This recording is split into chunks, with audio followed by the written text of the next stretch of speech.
Hello there everyone and welcome to a Saturday quick play session, and I'm playing Super Mario Brothers on the Commodore 64. What is this strange monstrosity of a game we have here?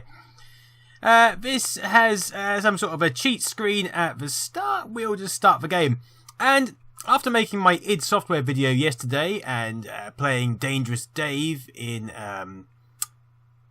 copyright infringement and looking at the id Software team's Mario demo, I thought I'd check out some other ports of Mario. I say ports, some other kind of Mario homebrew things which have appeared throughout the decades.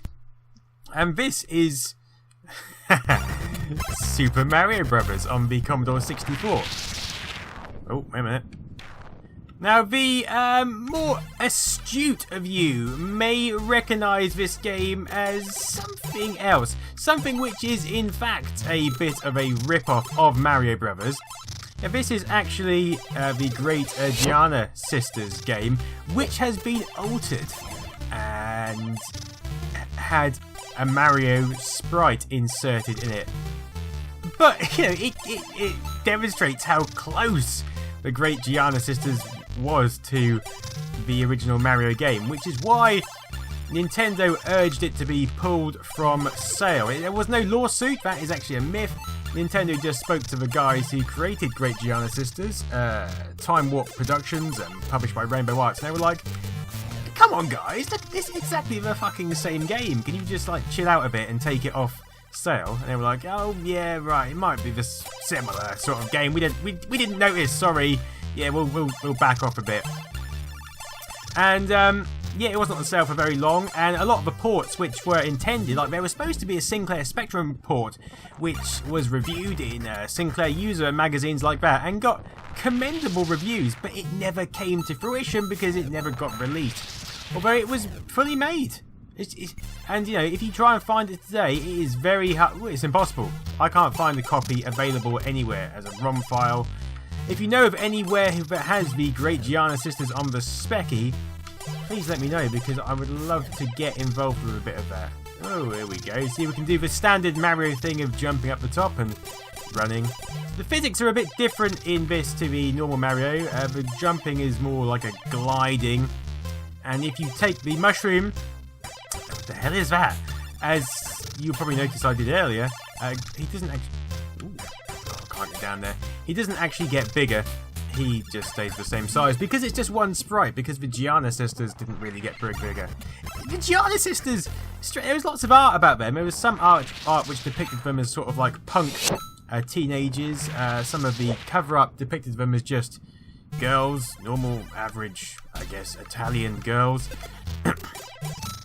Yeah, and they went through lots of art iterations, especially given its very short release. But anyone who's familiar with the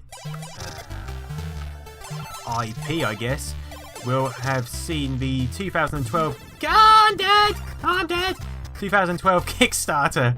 I can't remember what it was called. Great Gianna Sisters in something.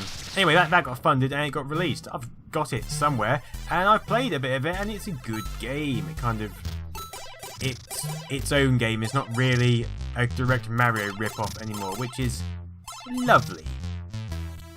But you can see why people jumped on the Super Mario bandwagon. It was excessively popular. But as you'll notice, these enemies aren't Mario sprites. That is a bouncing blob. See, there's a mushroom. That doesn't do anything though, other than give me some points, I don't think. Let's see if we can get over this blob. See, oh, I can't jump on the blob. Damn it.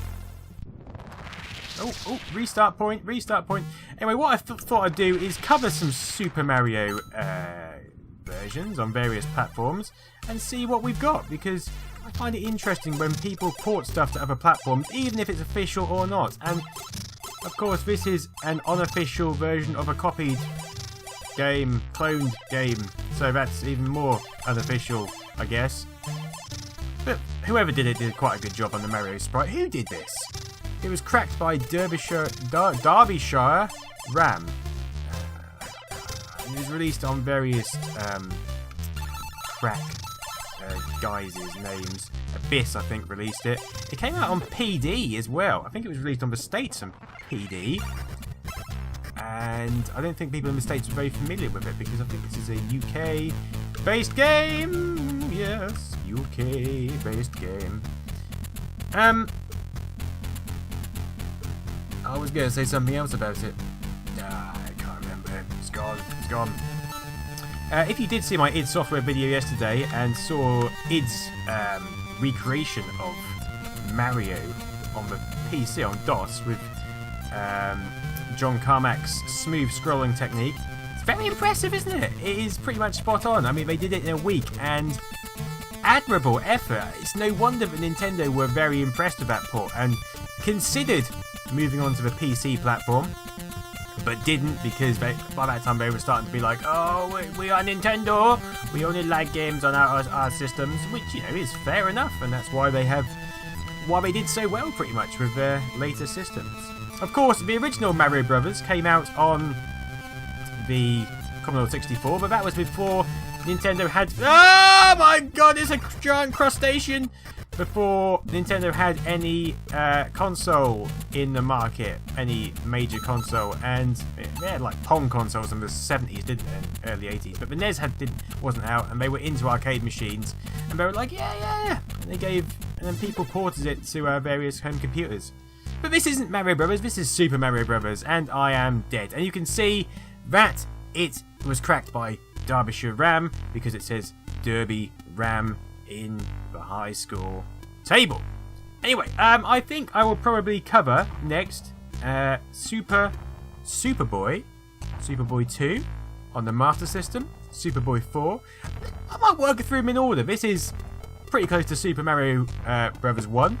Let's try and find a homebrew port crack thing for Super Mario Brothers 2 and then work through this series. Should be interesting. Join me next time, and thanks for watching, and goodbye!